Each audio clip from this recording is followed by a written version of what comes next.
So after just finishing watching that Hearts game, I just couldn't help but think to myself, there's one massive aspect of Rangers play that could officially kill our season off. Just before we jump into the Hearts game review, I just want to remind you that the BlueSea channel memberships are available. The link's down in the description. It's a great way to help us invest a wee bit more back into the content and make it better for you lot. So the first 20 minutes of the Hearts game started off like most of our other games this season. It was slow, it was lethargic, it was slack. Yet again, we just couldn't really get a grip on the game or really enforce any of our play style on Hearts. Now, throughout this match review, I want to bear in mind that I didn't think Hearts played particularly well during this 90 minutes, and yes, they had a lot of decent chances, yes, they had a chance to kill us off, but I feel like most of that was down to,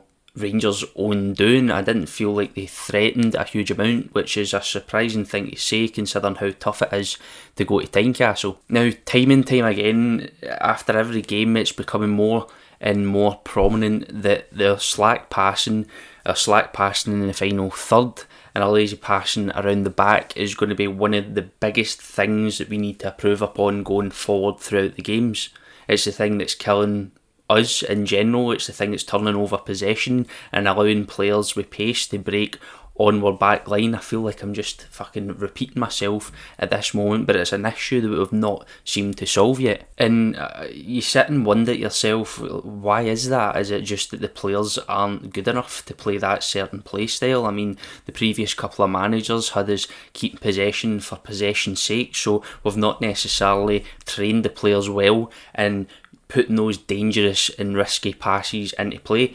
And let's be honest, as I've said before, in order to create chances you need to play those risky passes, but it's not something we've really dabbled in a lot of the time, because in previous matches under previous managers, again, we've kept possession for possession's sake and we've waited for that perfect opportunity to play that clearly obvious ball. Now, I could sit and spew a lot of negatives for this full video, but I think there were definite positives that came for the game, and one of those was yet again McCausland. He looked like probably the player that looked the most dangerous, the most confident, the most bright, the most influential in the game, and his ability to cut inside and drive at defenders, at centre-backs, was a skill that we could only ever see from the likes of peak Ryan Kent. And obviously he's fit, he's bright, he's young, there's no reason why he can't start again at the weekend and the game after that and the cup final. He plays like a lad that's actually got a point to prove, and I think a lot of the new signings should take a leaf out of his book, because a lot of the time I'm seeing these new players come into the team and instead of taking the game by the scruff of the neck like McCausland has, they've seemed to be hiding, they seem to be nervous, they seem to be like a deer caught in headlights. I think he's a perfect player to bring on and brighten a game up and drive a game forward and show something a little bit different for what we've been having in the first 20-30 so minutes. Now, another great point during that game was how about that stunning ball for James Tavernier and that impeccable run and finish from Seamer.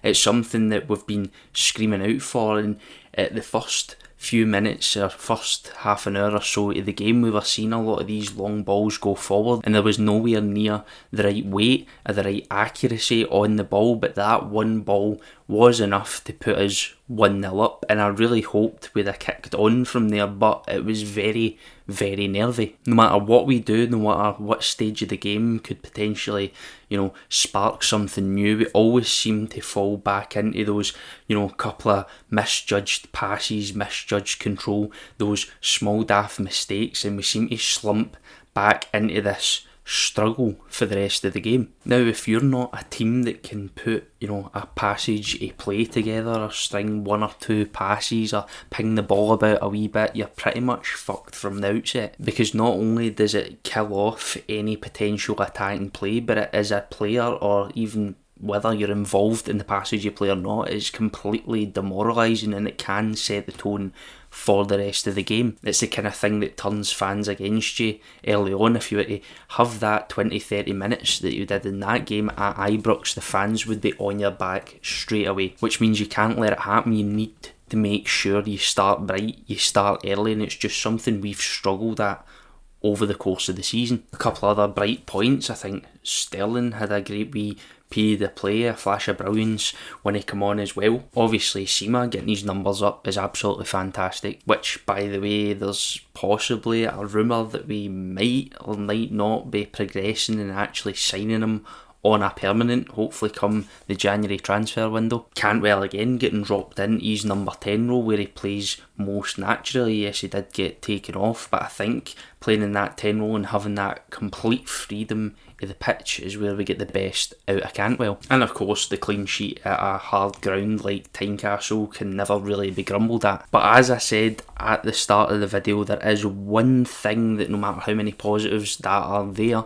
could completely officially crumble the rest of Rangers season, and that's our finishing.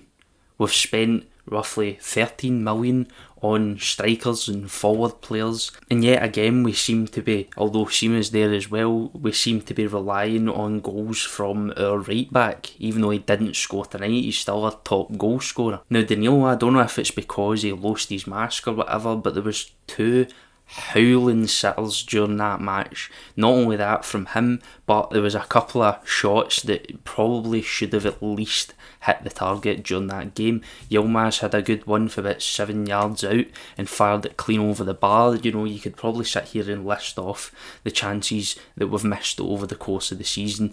The main point is it simply isn't good enough. Personally, even though when he came on he didn't really have a massive impact on the game, I'd have brought Roof on a lot earlier. For me, 2 sitters is enough to say, right, it's not your day, come off and we'll put somebody else on and we'll try and go for it. Now admittedly Danilo does get his shell in some pretty decent situations, and there's a time where we said that he looked out of everybody the most dangerous. He's definitely the most dangerous in terms of the trio of Danilo, Lammers and Dessers. There's absolutely no doubt I'd rather him on the park, but he really needs to start putting these chances away. And it's not fair, as I said, to just pick on him because the chances are coming from all over the park. It's one of those teams where you don't know where the chances are going to land and we just aren't taking them. This could be easily a 3 or 4-0 game, but again we're just not hitting the back of the net. I've never seen us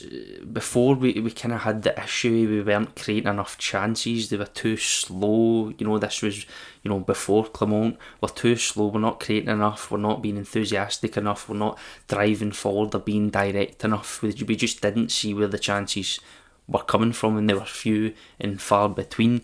But this time the chances are there, there's no excuse for it. But we seem to be a team that, I've never seen us so wasteful in the final third before. No, that move away from Ken and Morelos seems to be replacing them with Danilo, Lammers, Dessers, seems to have completely killed us this season. Now it'd be great to one day, watch a game and not just pick out individual performances. We want to pick out the team's performance as a whole, but you just can't really see that happening right now. There's still those gaps and those pieces of the puzzle that just aren't fitting properly. There's key aspects of our play. You kind of see the way Clement wants to play, and I know he's just trying to get us up to that January transfer window so that he can almost fill those gaps that he thinks need filled. But at the same time, we can only play right now with the cards we've been dealt, and I think there's massive gaps in quality in the squad, one of which, a massive one,